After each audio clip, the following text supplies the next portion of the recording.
What is a nation? Apa itu bangsa? The attempt to formally define the nation as a political concept Upaya untuk dates secara back formal to mendefinisikan 1882 bangsa when sebagai French konsep philosopher politik and dimulai pada historian tahun Ernest 1882 Renan ketika published his filsuf seminal dan essay sejarawan titled Prancis What is Ernest a Renan Nation? menerbitkan esai seminarnya yang In this berjudul Apa essay, itu Bangsa. Renan defines the nation Dalam as esai a ini, large-scale Renan solidarity mendefinisikan bangsa constituted by sebagai the feeling of solidaritas skala sacrifices besar that yang one made dibentuk in the oleh perasaan past and of pengorbanan those that one yang is dilakukan separated to make in di the masa future. lalu dan di masa depan. This explains why Renan believes that if we Hal are ini to imagine the menjelaskan nation mengapa as Renan good and percaya worthy of bahwa jika continuous kita membayangkan sacrifice, bangsa sebagai we must bangsa yang baik realize dan that layak it untuk necessarily dikorbankan secara entails a terus-menerus, process of forgetting. kita harus menyadari bahwa hal itu This is memerlukan proses because, for melupakan. Renan, the efforts to obtain national Hari ini, unity, karena either in the upaya name of orang civic asing untuk or memperoleh ethnic persatuan nationalism, nasional, baik involve atas nama acts of violence kewarganegaraan and subsequent maupun forgetting. nasionalisme etnis, melibatkan tindakan Based kekerasan on the dan initial melupakan conception of a selanjutnya. nation developed by Berdasarkan Renan, konsep awal scholars tentang have come bangsa up yang telah with a more formal dikembangkan oleh definition Renan, of a nation, para sarjana namely, menemukan a definisi yang lebih community of formal people bahwa formed on the bangsa basis of a merupakan combination of shared komunitas features orang-orang yang such as dibentuk atas language, dasar history, kombinasi fitur ethnicity, bersama culture, seperti bahasa, and territory. sejarah, etnis, budaya, dan wilayah. Put differently, a nation is the Dengan collective kata identity lain, of a group of bangsa people adalah understood identitas as kolektif defined by kelompok orang language, yang history, dipahami seperti yang ethnicity, didefinisikan oleh culture, bahasa, and territory. sejarah, etnis, budaya, dan And wilayah. for this reason, a nation is Dengan generally more alasan ini, overtly political suatu than an bangsa pada ethnic umumnya group. lebih terbuka secara In politis fact, daripada many kelompok scholars etnis. considered it as Bahkan, a fully banyak sarjana mobilized or menganggapnya sebagai kelompok institutionalized etnis yang ethnic group. sepenuhnya dimobilisasi atau dilembagakan. Later on, the famous political scientist Belakangan, ilmuwan Benedict politik terkenal Anderson Benedict views the Anderson nation as an imagined memandang bangsa community. sebagai komunitas yang dibayangkan. For Anderson, the nation Bagi is an Anderson, imagined political bangsa community adalah that is komunitas culturally politik imajiner imagined yang as secara both kultural inherently limited dibayangkan and sovereign. pada dasarnya sebagai sesuatu yang terbatas dan As we berdaulat. can see, there are four Seperti yang key kita tahu, elements in this ada definition. 4 elemen kunci dalam definisi ini. First, the nation is Pertama, imagined simply because bangsa members of dibayangkan any particular semata-mata nation karena will anggota never suatu meet bangsa most of tertentu their fellow tidak akan members, pernah bertemu yet in dengan the sesama minds of each anggotanya. lives the Namun image di of benak their masing-masing communion. meninggalkan citra persekutuan mereka. Second, the nation is Kedua, imagined as limited bangsa because it dibayangkan has secara finite, terbatas yet karena sometimes memiliki elastic batasan yang terbatas, boundaries beyond namun which kadang other juga memiliki nations batasan yang lie. terletak pada negara lain. Third, the nation is Ketiga, imagined as bangsa sovereign dibayangkan because the secara concept of berdaulat the karena nation konsep itself bangsa was itu born sendiri in an lahir pada age zaman when the ketika Enlightenment revolusi and revolution menghancurkan were destroying the legitimasi ranah legitimacy dinasti of the hierarkis divinely ordained, yang ditakdirkan oleh hierarchical Tuhan. dynastic realm. Finally, the nation is Akhirnya, imagined as a bangsa community dibayangkan because, sebagai sebuah regardless komunitas of the actual karena terlepas inequality dari and ketidaksetaraan exploitation dan that may prevail eksploitasi within each, aktual the yang mungkin nation is terjadi di conceived dalamnya, as a deep, bangsa dipahami horizontal sebagai comradeship. persaudaraan horizontal yang mendalam.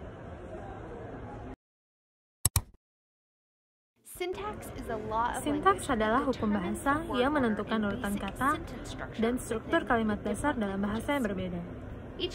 Setiap bahasa memiliki sintaks khusus yang memberitahu pembicara dan pendengar bagian mana kalimat mana yang lebih dulu dimulai untuk membantu mereka memahami apa yang dikatakan.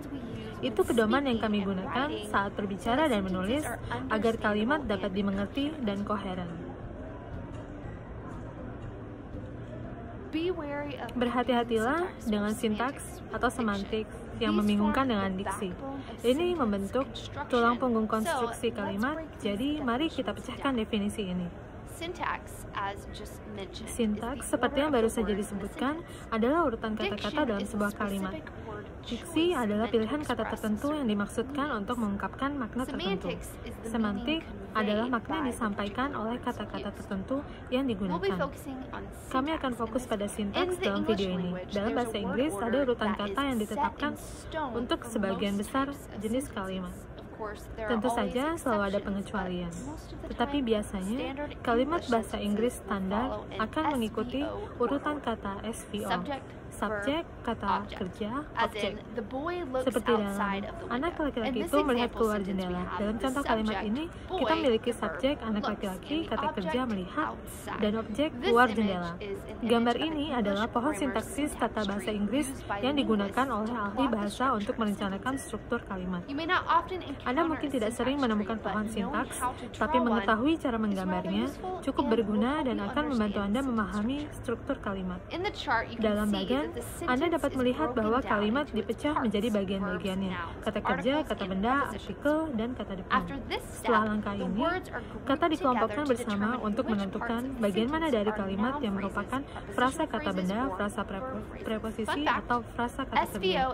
Fakta mengejutkan, SVO bukan satu-satunya struktur urutan kata. Bahasa lain memvariasikan urutan kata dan bahkan menyertakan komponen tambahan dalam sintaksnya. Dalam contoh yang diberikan dengan pohon sintaksis, subjeknya adalah kucing, kata kerjanya adalah duduk, dan objeknya adalah keset. Gambar kedua ini adalah cara lain di mana sintaks dapat ditulis. Diagram ini mengambil kalimat anjing mencintai gadis itu dan memecahnya menjadi artikel, kata benda, kata kerja, frase kata benda, dan frase kata kerja seperti contoh sebelumnya. Dalam kalimat ini, subjeknya adalah anjing, kata kerjanya dicintai, dan objeknya adalah gadis. Sekali lagi, pohon sintaks tidak untuk mengintimidasi, tetapi digunakan untuk lebih memahami struktur kalimat dan untuk mengungkapkan tujuan setiap bagian dalam kalimat.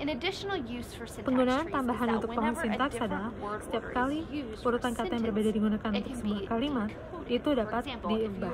Misalnya, jika Anda mendengar kalimat dalam bahasa asing yang mengikuti urutan VSO atau variasi lainnya, membuat pohon sintaksis untuk kalimat tersebut dapat membantu Anda menyusun kata-kata dalam urutan SVO sehingga Anda dapat memahami apa yang dikatakan. Mari kita recap. 1. Sintaks adalah struktur kalimat. 2. Diksi adalah pemilihan kata untuk menghubungkan makna tertentu. 3. Semantik adalah makna yang diungkapkan dari kata-kata yang digunakan. 4. Pohon sintaksis adalah alat grafik yang rapi untuk memetakan struktur kalimat dan memahami urutan kata dan bagaimana fungsinya di dunia bahasa Inggris. Terima kasih telah bergabung dengan kami untuk tutorial sintaks ini. Jika menurut Anda video ini bermanfaat, periksa saluran kami yang lain untuk bantuan tambahan. Sampai jumpa di lain waktu.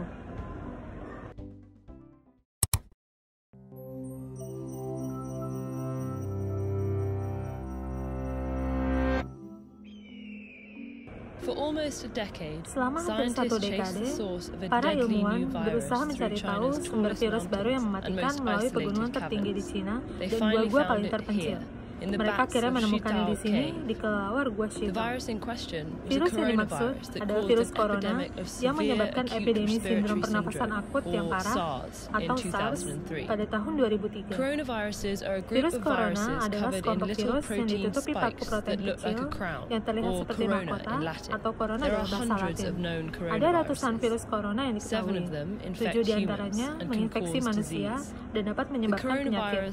Virus corona SARS-CoV menyebabkan SARS, MERS-CoV menyebabkan MERS, dan SARS-CoV-2 menyebabkan penyakit COVID-19.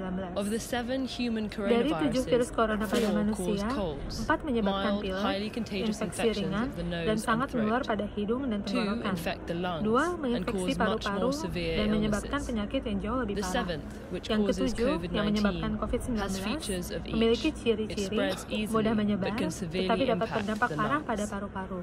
Ketika orang terinfeksi batuk, tetesan yang mengandung virus menyembur keluar.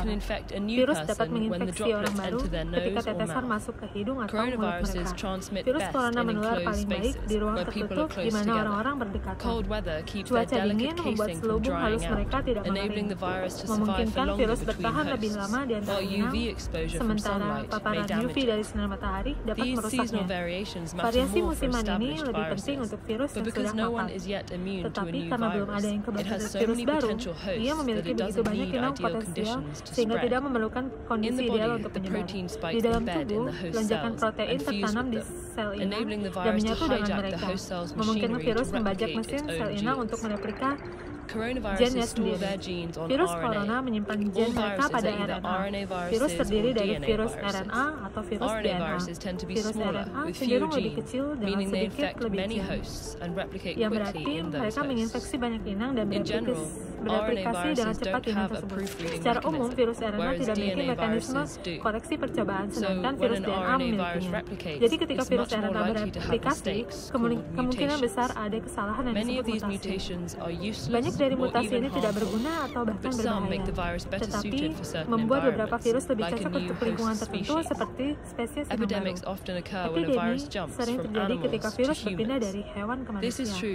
Ini berlaku untuk virus RNA yang menyebabkan epidemi Ebola, Zika, SARS, dan pandemi COVID-19.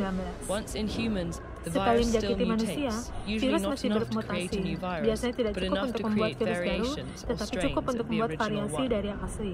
Virus corona memiliki beberapa perbedaan utama dari kebanyakan virus RNA. Mereka adalah beberapa yang terbesar, artinya mereka memiliki gen paling banyak. Itu menciptakan lebih banyak peluang untuk mutasi berbahaya. Untuk mengatasi risiko ini, virus corona memiliki fitur unik, enzim yang memeriksa kesalahan replikasi dan mengoreksi kesalahan. Ini membuat virus corona jauh lebih stabil dengan tingkat mutasi yang lebih lambat daripada virus RNA lainnya. Meskipun ini mungkin terdengar hebat, tingkat mutasi yang lambat sebenarnya merupakan tanda yang menjanjikan dalam hal membasmi mereka. Setelah infeksi, sistem kekebalan tubuh kita dapat mengenali kuman dan menghancurkan lebih cepat jika mereka menginfeksi kita lagi, sehingga tidak membuat kita sakit. Tetapi mutasi dapat membuat virus kurang dikenal oleh sistem kekebalan kita dan karenanya lebih sulit untuk dilawan.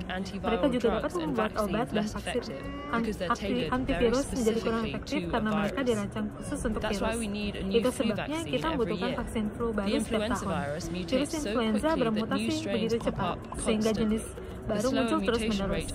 Tingkat mutasi virus corona yang lebih lambat berarti sistem kekebalan, obat-obatan, dan vaksin mungkin dapat mengenalinya lebih lama setelah infeksi, dan karenanya melindungi kita dengan lebih baik. Namun, kita tidak tahu berapa lama tubuh kita tetap kebal terhadap virus corona yang berbeda. Tidak pernah ada pengobatan atau vaksin yang disetujui untuk virus corona.